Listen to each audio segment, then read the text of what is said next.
He tried to trick me into signing. The judge's next words left him shaking.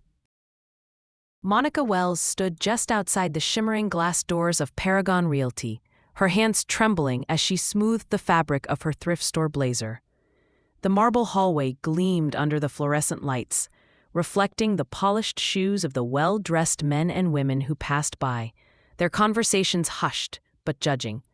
Monica's heart thudded with a heavy mix of nerves and determination. She was a single mother juggling 2 jobs, clinging to the hope of securing her small apartment for herself and her 7-year-old son, Tyler. Every plan she had depended on this meeting. When the secretary called her in, Monica pushed open the heavy door to a ring filled with the kind of crisp suits and slick smiles that made her feel out of place. Derek Sloan, the firm's legal manager, sat behind a large, dark wood table that gleamed almost as much as the chandelier overhead.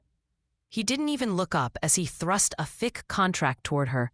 "Just sign here," Derek said, his tone sharp, dripping with something close to condescension. "These legalities are routine. No need to get tangled up in the fine print." Heat flushed Monica's face as all eyes suddenly focused on her. She swallowed hard, feeling exposed in front of the room, like a child caught in an adult's game. Her fingers shook as they hovered over the document. And something caught her eye. A small yellow post-it note stuck to the last page, scrawled with the words, "Page 8, don't forget Clause 14. The handwriting was hurried but clear. Monica tucked this odd detail into the back of her mind as Derek smiled thinly and waited. Her throat went dry. She knew the contract was dense, filled with legal jargon she didn't fully understand. Friends had warned her how companies like Paragon could use tricky clauses to push tenants out. But here, in this sterile conference room, with the intimidating legal manager staring down at her, it wasn't just the complexity or the stakes. It was the way she felt tiny and powerless, shoved into a corner. The door behind Monica clicked softly as it closed, and the hum of the fluorescent lights seemed louder, pressing in on her like a physical weight. She took a shallow breath and forced herself to keep looking forward, eyes flicking back to that last page, and the creeping suspicion that this Clause 14 could be the key to something important. The others around the table waited, waiting for her next move, the moment of surrender. Monica's fingers brushed the edge of the paper, and a quiet ticking began inside her, a mixture of fear and a budding resolve. The room's silent tension held tight. The first test of her fight ahead just beginning. The glass walls of Derek Sloan's office created a sterile stage where Monica felt more exposed than ever. Outside, the faint murmur of Chelsea's voice filtered through the thin partition, and Monica's ears caught the unmistakable sneer in her words. People from that neighborhood just don't get how finance works. The venom behind the phrase stung sharper than Derek's cold stare. Inside, Derek's tone tightened like a noose as he leaned forward, fingers tapping the polished desk. "Listen, Monica, if you don't sign this contract by 4 p.m. today, you're done. No lease extension. We aren't in the business of waiting on people who don't play by the rules." Monica's chest ached, each word digging into her resolve. The weight of his statement wasn't just a deadline. It was a countdown to eviction, a loss that would upend the fragile stability she built for Tyler. But before the despair could settle in, a door cracked open and Brenda from building management peeked inside. Her familiar warm face was a balm. "Here, take this," Brenda said softly, handing Monica a paper cup with steaming coffee. The kindness was unexpected but grounding. Monica's fingers curled around the cup, feeling the slight warmth seep through the thin paper, a small but vital tether to humanity amid the tension. Derek gestured sharply toward a bright calendar taped to the wall, marked heavily in red. "Tomorrow's the quarterly audit," he said, voice low but urgent. "Clause 14 comes into effect during the audit. That's non-negotiable. If you wait, you miss your chance." Monica's gaze flicked to the calendar, the looming date a sinister milestone. She noticed one day circled and labeled Paragon Audit with a tiny note, "Resolve all pending contracts." This detail lingered in her mind, a sign that her case wasn't just personal. It was part of a bigger machinery she barely understood but knew was set against her. For a moment, the buzzing fluorescent lights fuzzed in her vision. The air felt thick, as if even the clean office oxygen weighed down on her lungs. Monica shifted in her seat, stealing a breath, allowing Brenda's silent encouragement to fill some of the space. "You don't have to do this alone," Brenda's eyes said. But Derek's sharp retort pulled her back. "The clock's ticking, Monica. Sign now, or you're out." Monica swallowed, the paper cup steady now in her hands, the warmth a faint reminder of endurance. Outside the glass, Chelsea's soft footsteps faded, but the harsh whisper that Monica came from a place where people don't understand echoed loudly. The deadline stood stark. 4 o'clock, the hour when merciless decisions would be made. Monica's heart raced, not just with fear, but with a stubborn pulse of resistance. The game was rigged, but she hadn't stepped off the board yet. If a glimpse of kindness and an ominous calendar meant anything, it was that this fight was desperately worth taking. If a moment like this ever hit close to home, I'd love to hear how you found your way forward. The moment Monica stepped into her cramped apartment, the weight of the day pressed hard on her shoulders. She dropped her worn purse by the door and sank onto the threadbare couch, exhaustion pooling in her bones. Trying to untangle the legal jargon that Derek Sloan had thrown at her felt like grappling with shadows, confusing words looping endlessly, leaving her more lost each time. She pulled out her battered smartphone and dialed the legal aid hotline, hoping for a lifeline. The voice on the other end was kind but rushed. "We're experiencing high call volume today," the assistant said. Monica barely caught fragments: tenant rights, lease clauses, documentation needed. Before the line went dead, her hopeful grip tightened, then slipped away. Searching online, she sifted through official sites and forums, but each page seemed designed to confuse, not clarify. Words like forfeiture, binding clauses, and arbitration blurred together, a language not meant for someone like her. On her second day of frantic attempts, Monica found herself pacing the narrow hallway outside the apartment next door. Mr. Hester, a silver-haired man with gentle eyes, tended to his rustling ferns. His weathered hands cradled a watering can as he hummed softly. She hesitated, then stepped forward. "Mr. Hester, may I ask you something?" Monica's voice cracked slightly.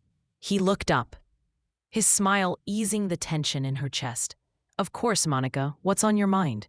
Reluctantly, she recounted the looming deadline and the inscrutable contract with its shadowy clause 14.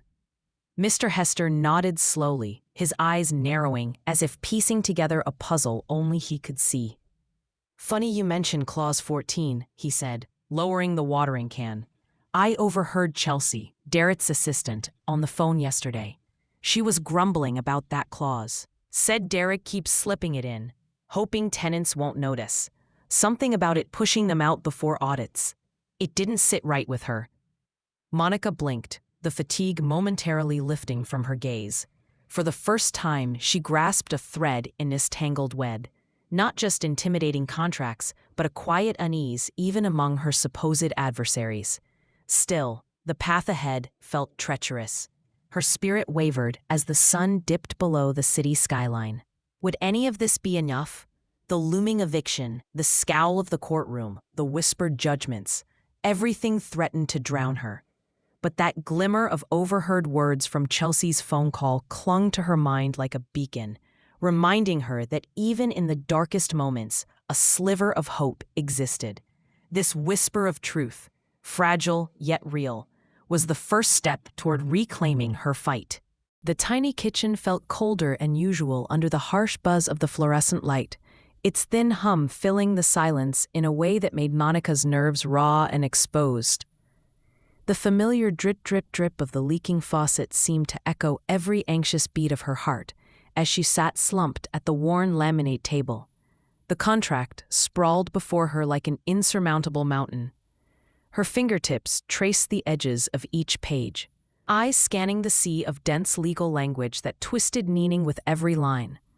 The room smelled faintly of last night's burnt coffee and the faint, persistent scent of lemon cleaner, attempts to mask neglect in a home stretched to its limits.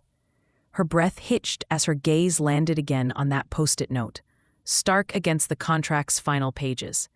Page 8, don't forget clause 14. Her fingers hesitated, then flipped carefully to page 8, where the clause sprawled in small, unforgiving print. Reading it over and over, a dreadful realization blossomed in her chest. Clause 14 wasn't just fine print. It was a trap. If Monica signed the contract before the upcoming audit, she would waive her right to reclaim her gratuity deposit entirely. The timing wasn't incidental. It was deliberate. Derek Sloan hadn't been just pushing for her signature. He'd been counting on her to miss this, to fall for it quietly. The clause would erase her financial safety net if she agreed too soon. The faint scrawl on the post-it, now painfully clear, wasn't a courtesy. It was a hidden warning, or perhaps a careless slip. Her hands shook as she reread the words, the fluorescent light casting long shadows over the page, mirroring the growing weight in her chest. An overwhelming wave of despair washed over her, the room seeming to tilt slightly, as if the walls themselves pressed in. This was her home at stake. Everything she worked for, everything she hoped to protect for Tyler. Tears welled unbidden, stinging her eyes. For a long moment, she sat frozen, the distant city sounds muffled, the dripping faucet ringing louder in the quiet. Her breath came ragged and shallow, the buzzing haze seeping into her mind as the reality crashed harder than before. The betrayal wasn't just legal, it was deeply personal. Derek's smile, the knowing smirk, the condescending words, they weren't just professional games, but blows aimed squarely at her spirit. But somewhere beneath the ache, a tiny ember glimmered. This now was the bitter truth laid bare, the cruel trick revealed in sharp relief. It wasn't defeat yet, not if she could summon enough courage to fight back. Monica drew a steadying breath, wiped her damp cheeks, and folded the contract meticulously. The countdown to signing, and to losing, was more urgent than ever. But now she had a weapon, knowledge. The uneven drip of the faucet seemed to mark time, each drop a pulse, a reminder that the fight wasn't over, and every second counted. If a moment like this ever hit close to home, I'd love to hear how you found your way forward. Urgency and the stakes. Monica, if the landlord tries to enforce forfeiture without documented damages or a proper inspection report, you have solid grounds to challenge it, but the clock is against you. Paragon can move fast once this audit hits. Monica's heart pounded. Every detail, the clause, the policy, the audit, was a piece of a puzzle that suddenly felt solvable. But the risk was tremendous. If she misstepped, she'd lose her deposit and be branded difficult, jeopardizing future rentals. Yet if she did nothing, the loss was certain. I'm scared, Mr. Hester, Monica admitted quietly. If this fails, I don't know how I'll find another place. Tyler, he deserves better. I have to try. He smiled kindly. Courage isn't the absence of fear. It's acting despite it. I'll stand by you. With newfound determination, Monica gathered the papers. Somewhere in the quiet corners of this messy kitchen, a plan was taking shape, a plan built on careful truth and unexpected allies. Tomorrow's audit was a challenge, but also an opportunity to turn the tables. If a moment like this ever hit close to home, I'd love to hear how you found your way forward. The room felt rigid, every gleam of polished wood and glass sharp and unforgiving, as Monica and Mr. Hester entered Paragon Realty's conference room once more. Derek Sloan sat behind the dark mahogany desk, his posture tense, a sheen of nervous sweat breaking on his forehead. The thick contract lay between them, a silent battleground. Monica took a deep breath, steadying herself as she set the lease documents carefully atop the stack. Mr. Sloan, Monica began, her voice clear, despite the pounding in her chest. I want to understand why Clause 14 only applies if I sign before tomorrow's audit. Her eyes locked with his, unyielding. Derek swallowed hard, blinking more than once. It's company standard, he stammered, voice faltering under her steady gaze. The confident smirk had faded, replaced by a flicker of uncertainty. We apply it to ensure timely renewals and avoid audit complications. Monica nodded slowly and lifted the yellow post-it from the contract's last page, waving it gently for all to see. This "don't forget Clause 14" note wasn't a courtesy, was it? It's the reason you pressed Mole to sign by 4 today. Chelsea, standing near the back of the room, shifted uncomfortably, her arms folded tightly. Monica caught the briefest look of guilt mixed with release flicker across her assistant's eyes. Because Mr. Hester had accompanied her. His calm presence bolstered Monica's courage. Our building's lease renewal policy, Monica continued, referring to the booklet from management, explicitly states that tenants are owed their full deposit unless documented damages are confirmed after a proper inspection. How can Clause 14 override this? Derek's breathing grew shallow. He fumbled for words but found silence instead. The room held its breath. Chelsea stepped forward hesitantly. I hear what you're saying, Monica. It's always felt a bit off to me, but I didn't think it was my place to question it. The atmosphere shifted. The shimmer of power once owned solely by Derek wavered. Monica's quiet strength unsettled him. The once imperious legal manager now shrinking beneath the weight of exposure. For a moment, no one spoke. Then Derek's gaze dropped to the contract, the post-it, the policy. Sweat beaded at his temple, and the arrogance drained from his voice. Perhaps this clause needs review. The unspoken victory settled like a breath of fresh air. Monica's stance, backed by solid facts and unexpected allies, had disturbed the carefully constructed facade. If a moment like this ever hit close to home, I'd love to hear how you found your way forward. The room was quiet but tense, a sense of inevitability thick in the air as Monica lifted her phone and tapped the judge's number. Her fingers trembled just a little, but her voice was steady as she spoke into the speaker, requesting the judge overseeing Paragon Realty's tenant relations to join their meeting. The judge's warm, authoritative voice filled the room moments later, a presence that instantly shifted the power balance. "Thank you for including me, Ms. Wells," the judge said. "Let's hear what the concerns are." Monica took a steadying breath and laid out the details with careful clarity. Clause 14 in my lease contract demands I waive my security deposit if I sign before Paragon's audit tomorrow.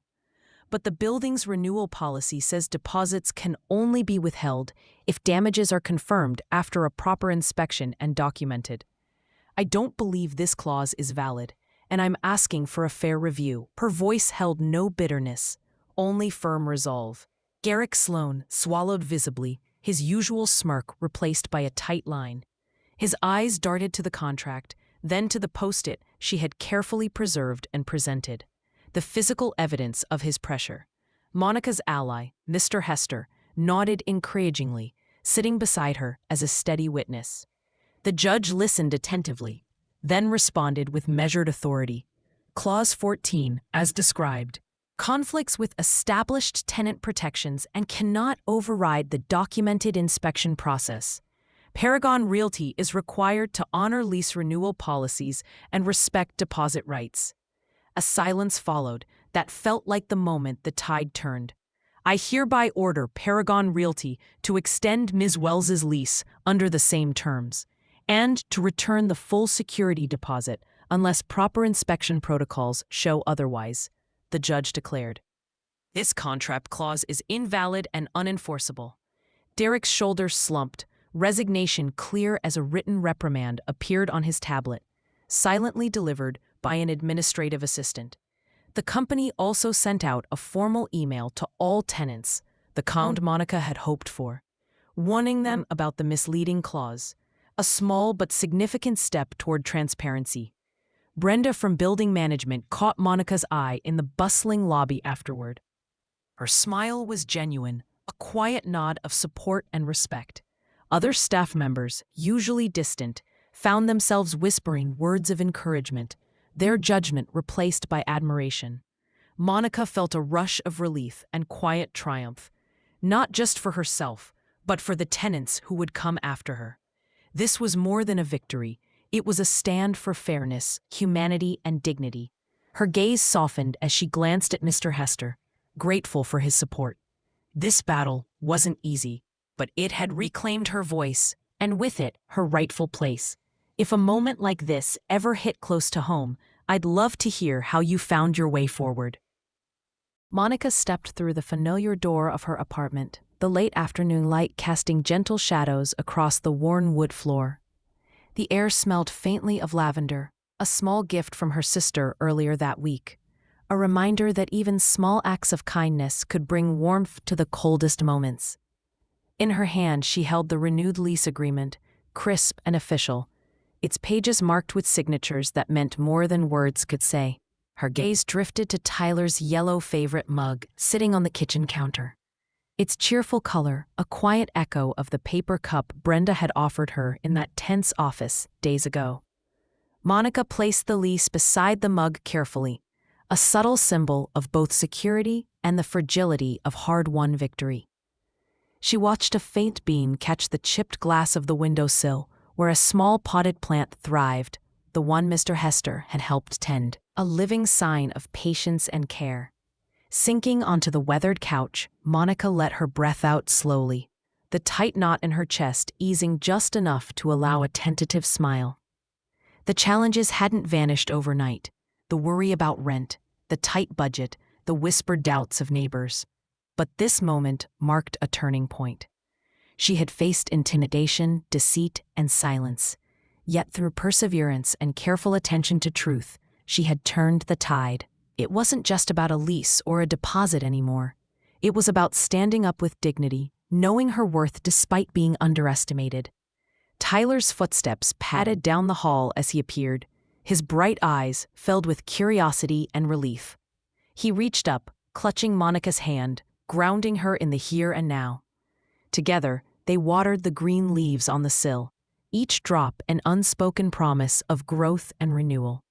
Monica touched the yellow mug, feeling its familiar curve, and thought quietly, sometimes the smallest voices, when heard, can spark the biggest changes.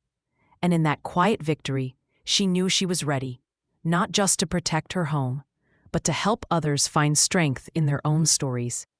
If a moment like this ever hit close to home, I'd love to hear how you found your way forward. If this story resonated with you, please hit that subscribe button. See you in our next story.